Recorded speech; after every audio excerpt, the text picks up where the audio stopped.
sinimá ńlá kan ti jáde o nípa ìtàn ìgbésí ayé Wọlé Ṣóyínká ni o. We were betrayed in so many ways because mo ṣe mọ̀ sí pé téèyàn bá fẹ́ ṣe nǹkan kò yẹ kéèyàn máa really máa sọ wípé mentor mi lélẹ̀ sometimes àwọn mentors téèyàn bá nígbà míì nǹkan tí mentor bí aṣíwájú bẹ́ẹ̀ ni so sometimes ó dáa sometimes kò dẹ̀ tún dáa in my own case nǹkan tí mo rí lẹ́yìn kò ń ṣe nǹkan tó bójú mu because ẹ mọ̀ kéèyàn ti sọ wípé mo fẹ́ ṣe nǹkan báyìí ẹ bá mi wò ṣó wà okay ṣé nǹkan yìí ṣó dáa ṣé mo ṣe dáadáa and then end of the day kan ló wà okay this and that but ìgbà tí mo ní accident náà mo get to know yìí pé tí mo tẹ̀ ti rò pé mi ní ṣiṣẹ́ yẹn mọ́ wípé kí n stop mo wá get to know yìí pé ẹni tí mo lọ bá tí mo sọ wípé kó bá mi wò ṣó wà okay tẹ́ ẹ fọ̀rọ̀ lọ ṣó dáa bí ò dáa wọ́n rí wípé òun náà ti ń ṣe plans láti ṣe iṣẹ́ ọ̀hún so I was betrayed then another thing tí mo tún lè sọ̀rọ̀ pé ni the accident I had so àwọn obstacles tí mo kojú tí mo face accident yẹn Akínwándé Olúwọlé Babátúndé Ṣóyínká gan ni wọ́n sọ ọkùnrin ọ̀jọ̀gbọ́n yìí lọ́dún náà lọ́hùn tí wọ́n bí sáyé ìyẹn lọ́dún 1934 ọ̀jọ̀gbọ́n Wọlé Ṣóyínká gan ni àwọn tẹ̀ mọ́ lára dáadáa o ṣùgbọ́n àpèjẹ orúkọ ẹ̀gan ni adá yẹn ìyẹn Akínwándé Olúwọlé Babátúndé Ṣóyínká kí ni bíbí ọkùnrin onímọ̀ lítírẹ́ṣọ̀ yìí níbo la ti bí báwo ni ìtàn ìgbésí ayé ọ̀jọ̀gbọ́n Wọlé Ṣóyínká ẹni táwọn èèyàn tó máa ń pè ní Kòǹgí ṣe jẹ́ gan bí oko kò bá jìnnà ìlà kò lè kó gbajúmọ̀ òṣèré tíátà ni Joshua Òjó ti gbé tuntun dé o ìtàn ìgbésí ayé Wọlé Ṣóyínká gan ni ó sọ di sinimá ńlá táwọn yóò láǹfààní láti máa wò tí wọn yóò sì kẹ́kọ̀ọ́ gidigidi láìpẹ́ yìí náà ni ọkùnrin tíátà ìpè ìpàdé àwọn oníròyìn níbi tó ti là á nílẹ̀ dáadáa lájọrí ohun tí ó mú gbé sinimá ọ̀hún jáde ohun tí ojú lásìkò tó ń yá àti bẹ́ẹ̀ nǹkan ti gbìyànjú láti ṣe àrọ́dáradá ṣé ọ̀hún tí wọ́n fẹ́ sọ di bá mi ìmọ̀ lọ́wọ́ Joshua Òjó ti parí iṣẹ́ lórí sinimá tó dá lórí ọ̀jọ̀gbọ́n Wọlé Ṣóyínká bẹ́ẹ̀ ló sọ pé àwọn yóò láǹfààní láti máa wò láwọn sinimá wa káàkiri láìpẹ́ yìí pàápàá kí oṣù kẹfà ọdún yìí tó ṣẹ́rí wọlé kí ni ohun tí ojú Joshua Òjó rí gan kí ni ti Lateef Adédìméjì àtàwọn míì tọ́jú kópa pàtàkì nínú sinimá ọ̀hún ẹ máa bá wa ká lọ. Kọ́mítì Joshua Òjó ó ti pẹ́ díẹ̀ mo bẹ̀rẹ̀ pẹ̀lú mo bẹ̀rẹ̀ as a child actor. láti kékeré ni láti kékeré bẹ́ẹ̀ ni. èyí tí ẹ wá torí ẹ pé ìpàdé àwọn oníròyìn lẹ́nu kí ló fà á. gẹ́gẹ́ bí mo ṣe sọ lẹ́ẹ̀kan àwọn èèyàn kì í really celebrate àwọn tí àwọn èèyàn gbajúmọ̀ àwọn heroes wa wọn kì í really celebrate wọn so mo ṣe ròyìn pé kí ni mo lè ṣe tó máa yàtọ̀ from nǹkan táwọn producers tó kù máa ń ṣe so mo wá rò pé ó máa dá kí n máa ṣe àwọn films tó jẹ́ wípé ó máa celebrate àwọn heroes wa a lè máa fún wọn ní flowers wọn. àwọn ìtàn kankan wà tó jẹ́ wípé ó yẹ kí a máa ṣe láti máa fi educate àwọn ará ìlú and tí àwọn èèyàn kì í kọ́ bí ara sí so ní mo ṣe ròyìn pé ó yẹ ká máa celebrate àwọn mo ṣe fi pé ó yẹ ká máa celebrate torí ẹ̀ ni mo ṣe ṣe. tí ẹ wá lẹ́fẹ̀ẹ́ ṣe ta lẹ́fẹ̀ẹ́ sọrí ta ni tí ẹ fẹ́ project ẹ fẹ́ ṣàfihàn nínú sinimá. Wọlé Ṣóyínká. Wọlé Ṣóyínká. bẹ́ẹ̀ni ìtàn Wọlé Ṣóyínká. ẹ ti bẹ̀rẹ̀ ọtọ́kọ́tọ́ mélòó tẹ́ ti ń kó jọ. ó ti ṣe dé àti 2022 láti bẹ̀rẹ̀ àtòkọ tán àtòkọ ìtọ̀ tá à ń build the set tá à ń ṣe everything tá à ń shoot tá à ń ṣe everything. ẹ mú díẹ̀ Wọlé Ṣóyínká pa wá ìyẹn ọ̀jọ̀gbọ́n ṣé wọ́n ti ẹ̀ mọ̀ ọmọ nípa tó tẹ́ fẹ́ ṣe. àwọn ọmọ ọgbà ẹ̀kọ́ sí àwọn náà ló sọ ìtàn yẹn fún wa. ẹ lọ bá wọn one on one àwọn ló fún wa ní authority láti go ahead láti tẹ̀síwájú bẹ́ẹ̀. kó tẹ̀ tó rí ẹrú gbẹ́bẹ́ kọ ìtàn kí ni àgbéṣe gbẹ̀yà àti Wọlé Ṣóyínká. no really mo kọ̀ rò wípé Puff jẹ́ èèyàn kan tó jẹ́ wípé ó yẹ kí èèyàn rí lè mọ̀ dáadáa so and mo meet wọn mo lè bá wọn sọ̀rọ̀ pé wọ́n máa wù mí kí n sọ ìtàn wọn and wọ́n jẹ́ kó yé mi wípé a lot of people ti approach wọn tí wọ́n gbà. táwọn ò gbà. bẹ́ẹ̀ and inú mi dùn gidi gan pé wọ́n fún mi láyè láti ṣe. ẹ ti wá ẹlẹ́tì bẹ̀rẹ̀ láti 2022 àbí bí ọdún bíi méjì báyìí bí èrò rẹ̀ ti ná sórí kínní. àwọn pọ̀ tẹ̀ ẹ̀ máa ká sọ̀rọ̀ débi. tẹ̀tí ṣe ṣé ìyó ló ti á dé nínú 100% nínú ìdá ọgọ́rùn-ún ìdá mélòó ti yà á ń bẹ̀ báyìí. àti parí everything. ó ti ready láti jáde báyìí.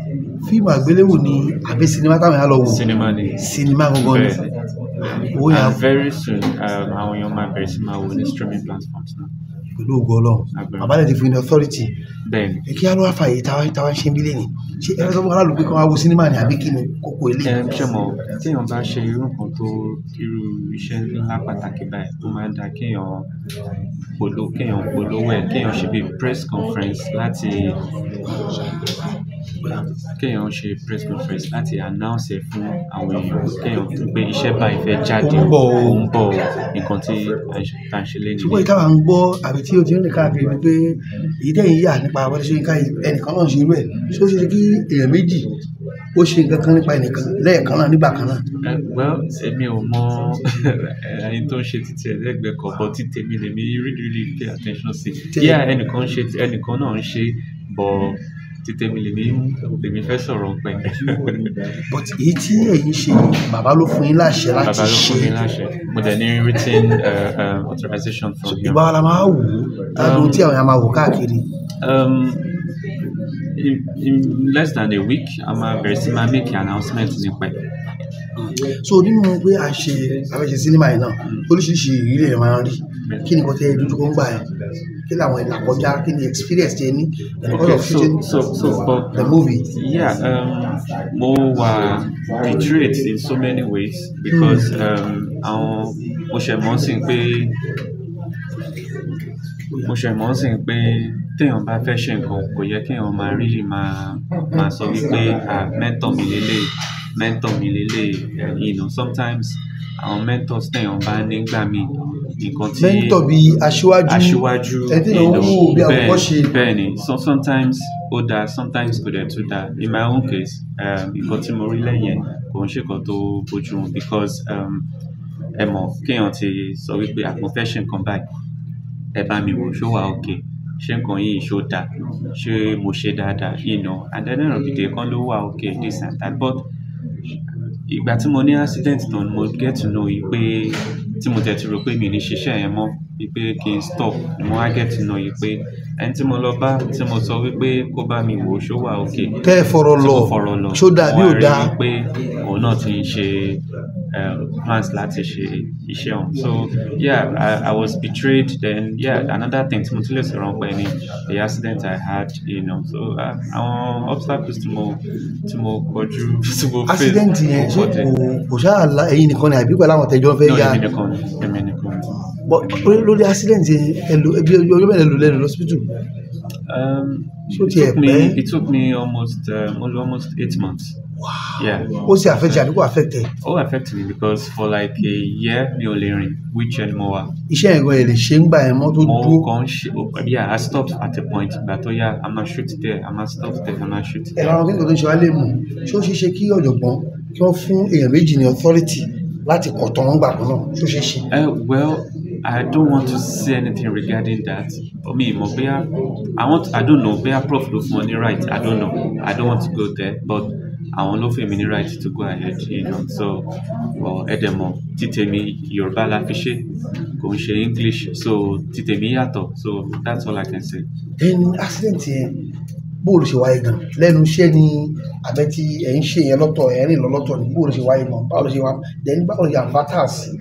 Okay, barely 24 hours sígbà tá a fẹ́ bẹ̀rẹ̀ iṣẹ́ táwọn èèyàn tẹ̀ tí ń dé hotel ní ó ṣẹlẹ̀ mo lọ ra nǹkan ni mo dẹ̀ ń padà lọ sí mo kọ́ lọ ra àwọn kankan tí máa lò tí máa lò tá a bá ń shoot then mo tún wà asthmatic náà kí n lọ ra àwọn inhaler mi and stuff like that on my way back to the hotel ni ẹni ẹ claim mi pé break òun fail so mi ò rí ẹ̀yìn ló ti wá so ìgbà tó for like 10 seconds ó ṣe ń drag mi lọ lórí títì so ìgbà tó yẹn eventually stop. lẹ́kọ̀ọ́ bí àbí gbogbo. Nìbàdàn èmi ti wà lábẹ́ mọ́tò already so ó dẹ̀ pa àyàn sọ fún yín pé ó gbáyàn kò dẹ̀rẹ́ ní náà ó wá tún reverse tó tún wá reverse yẹn ló wá ba ẹsẹ̀ yẹn jẹ́ pátápátá so ìgbà tó wá rí pẹ́sẹ̀ mi ti wú and all that ó wá zoom off. Kò tiẹ̀ dúró láti kẹ́yìn. So, but it was really tough, really. Wọ́n lẹ́yìn oṣù mẹ́jọ, òun náà lè fi rìn yìí. mo ti ń rìn sí ìkùtẹ̀ tí tó 3 months tí mo ṣẹ̀ṣẹ̀ bẹ̀rẹ̀ sí rìn. then ẹni tí ẹ wá fọ̀rọ̀ lọ tí òun tún gba bòmíì àbí tó fẹ́ ṣẹ́kọ́ làwọn yín lára ẹ̀kọ́ ò lè kọ́ látara ilé the lesson. Well, tí ẹ bá ìkọ́ tí nǹkan máa sọ fún àwọn young filmmakers ni wípé ẹ bá ní ideas kọ́ máa share Pẹ̀lú anybody. If you have a good idea that you feel is different and to make a huge impact, ẹ má share pẹ̀lú ẹnìkan. Just do your thing, believe in yourself. Kò sí any mentor kankan tó máa sọ pé òun fẹ́ advice àbí òun fẹ́ mentor tẹ̀ ń bá gan ẹ mọ̀ bóyá inú ẹ̀ ò dùn sí yín ni, you know, so that's a huge lesson tí mo learn, you know, and I'm glad I learned it. Lẹ́nu oṣù mẹ́jọ tí iṣẹ́ fi dúró tẹ̀ ń tọ́jú ara yín àwọn tí ẹ kó lọ sóko eré sọ́ọ̀tì ẹ̀ wọ́n dáwó padà ní àgbà tẹ̀ bẹ̀rẹ̀ padà wọn náà padà sóko eré pẹ̀lú yín. Okay, about 80% of them wọ́n padà. Yes, wọ́n padà wọ́n lè dówó padà because wọ́n fi yé mi pé ìgbà tá a pè wọ́n date tá la máa ṣiṣẹ́ wọ́n wà, so wọ́n padà. So ṣé bára kan náà ni àbí ẹyẹ ṣe ara wọn ni. but tí prisoners my face náà ni and some of them came, you know, and yeah, we did what we had to do. So kí ni ká máa retí báyìí. Wọlé Ṣóyínká iṣẹ́ méjì actually Wọlé Ṣóyínká àti Kudirat Abiola. Ẹ ṣe Kudirat náà. Méjèèjì lè ti yà báyìí. méjèèjì ti ready. Ẹ sì lẹ́ẹ̀fẹ́ sọ ti ẹ ná lórí kìíní. ẹ bá ẹ̀ka sọ̀rọ̀ pé.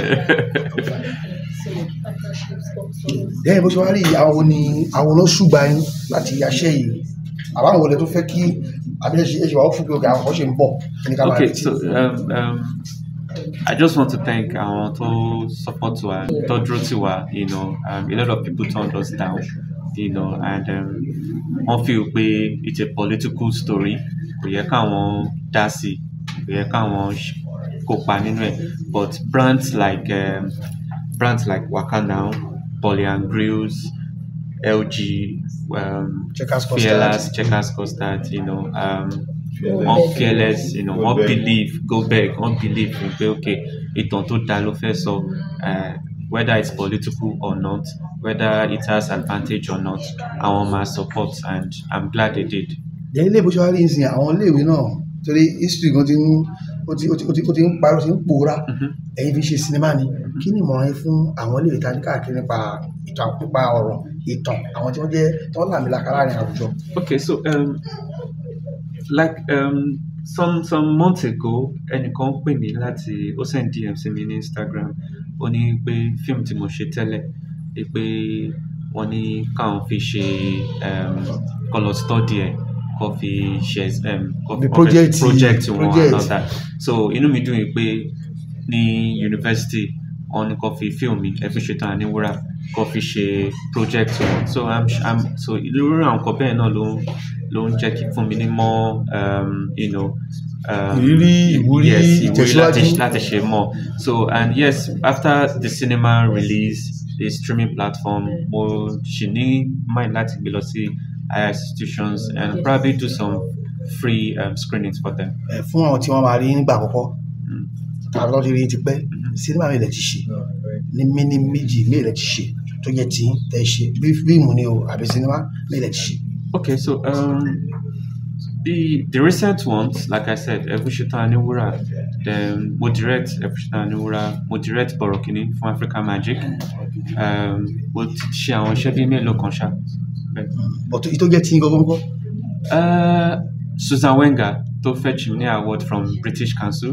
Mo ti ṣe fíìmù Julius Berger and he did well at cinema. Julius Berger? Yes, before the Yorùbá àbí ní mix actually, okay. Yes, and so then mo take a break for a while, so Wọlé Ṣóyínká àti Kudirat ó ní my comeback.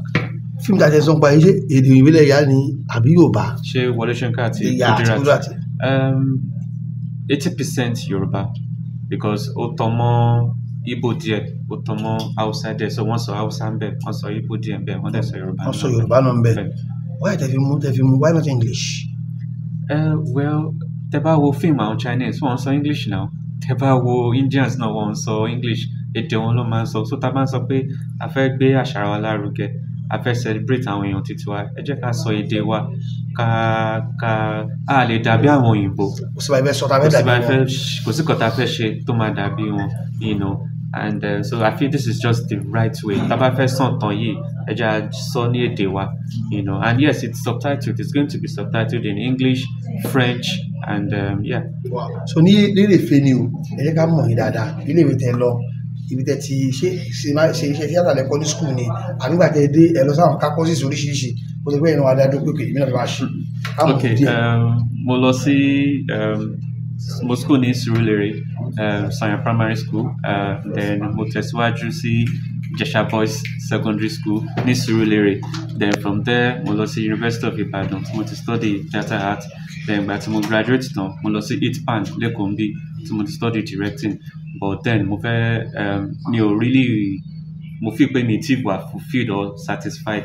Then mo wá tẹ̀síwájú lọ sí New York Film Academy ní Florida tí mo ti lọ study directing.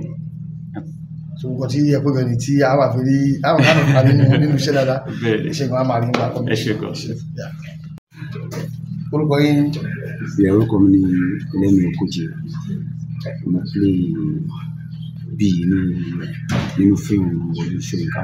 Ẹ̀yin ni ọ̀rẹ́ bíi 5 and 6. Bíi 5 and 6 àbí? Ọ̀rẹ́ Wọlé Ṣóyínká. Sorry, Wọlé Ṣóyínká. 5 and 6 bíi close pal. Ẹni tó súnmọ́ jù. Ẹ sì máa Wọlé Ṣóyínká. Kí ni ìrírí yín lórí set? Kí ni ìrírí yín, the experience when you were on set? How do you say challenging in Yorùbá? Àdójúkọ ìpèníjà. Ìyẹn ó dìbò. Ó dìbò. Báwo ló ṣe rí, báwo ló ṣe lọ? It was challenging. Ṣe gbé gbọ́ ọkọ̀ tó ṣẹlẹ̀ sí my man tó ṣẹlẹ̀ sí ọ̀rẹ́ mi. Accident. Yeah. So I had to wait. Ṣé mo àti ní break àti padà break. Ẹ̀dẹ̀ dúró tì í. Biopic fẹ́ pa wá kọ́lọ́ máa mú wa. All the biopic we shot from Moremi to this man we had. Then challenges we had. Tábà ní ká wo iṣẹ́ Wọlé Ṣóyínká yẹn, ó ti ń bọ̀, ẹ ti parí àwọn ẹ̀fẹ́ wò, ẹ ti káwọn ẹ̀fẹ́ wá wò.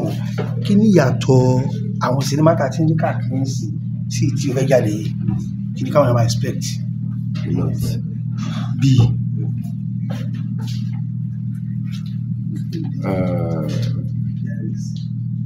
ṣe ẹ mọ̀ pé àwọn èèyàn kì í sábà sọ history, like talk about our legends. But ṣe irú story náà yìí sí, this man is not a small man. Èèyàn ńlá ni wọ́n sọ̀rọ̀. Ṣóyínká ọ̀jọ̀gbọ́n professor, every professor sí. Let's talk about their story. So ẹ mọ̀ pé kò ṣe everybody ló ṣe biopic. It's a very difficult thing. People don't believe that they can actually like sell biopic. But that's why I like it. The man like it, like when I do something different. Kí wọ́n ṣe nǹkan tó yàtọ̀ sí wọ́n táwọn kan ti ṣe àbí tó ń ṣe lọ́wọ́. It's because I haven't said it right. That's why. But if I want to set, if I for me script, I can reach. Then I'm a character. But because I've not shot anything. Yeah. So come on, retí nǹkan tó yàtọ̀ kó ló tuntun. Then working with Josh into ní fíìmù yìí, bó ló ṣe rọrùn sí? He's my guy. Easy. Tell your best friend. Best friend. You have a best friend. Sure. Many. But how do you like how do you polish your man down? Àwọn tó súnmọ́ mi dáadáa. How do you sweet. That's the same thing. But lára nǹkan tí ìdojúkọ tí Mr. Josh ní máa fi mi ni pé nígbà tó ní accident, àwọn tí wọ́n jẹ́ òṣèré tíátà bíi tí tó ti gbowó ọ̀pọ̀lọpọ̀ ni ò padà tí ó yẹ kó rí bẹ́ẹ̀ ṣá ṣiṣẹ́ para yín náà ni. Everybody yàtọ̀. Àjọra. Ṣé ibi òṣèlú dúró yẹn kò sẹ́yìn ló ní how do I say? That's what I told him. I said, everybody can be like me. Just don't expect too much from people. Bọ́ngbà tí wọ́n padà àwọn tí a padà lò náà ó ṣe déédé. Àwọn yẹn gangan lọ́lọ́run yóò sí. Ọlọ́run fẹ́ lò gbogbo fún iṣẹ́ yẹn. They don't force things. Ayé yìí wọ́n máa ń láì láti máa follow. Don't force things. I don't force things to come naturally.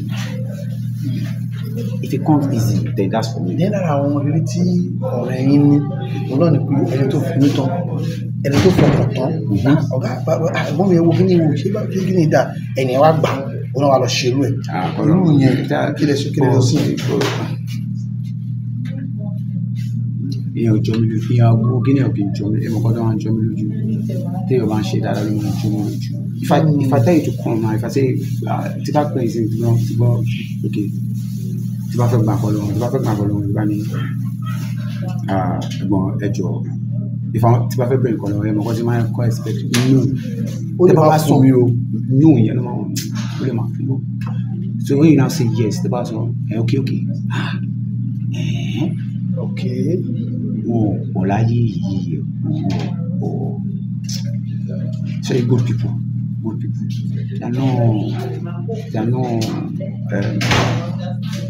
they are not much in this life. Àwọn yẹn dáadáa. When you see the few ones. But ilé ìṣe yìí kò ní yàtọ̀. Ẹ̀yàn wo. Ẹ ṣe God bless you. Olúwa yín lẹ́kọ̀ọ́ sí. Lẹ́mi Nkoji.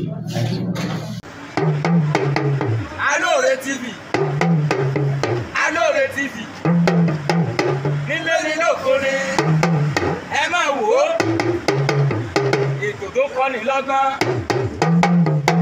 ètò tó kọ́ni lóye ní gbogbo àgbáyé ẹ máa wò ó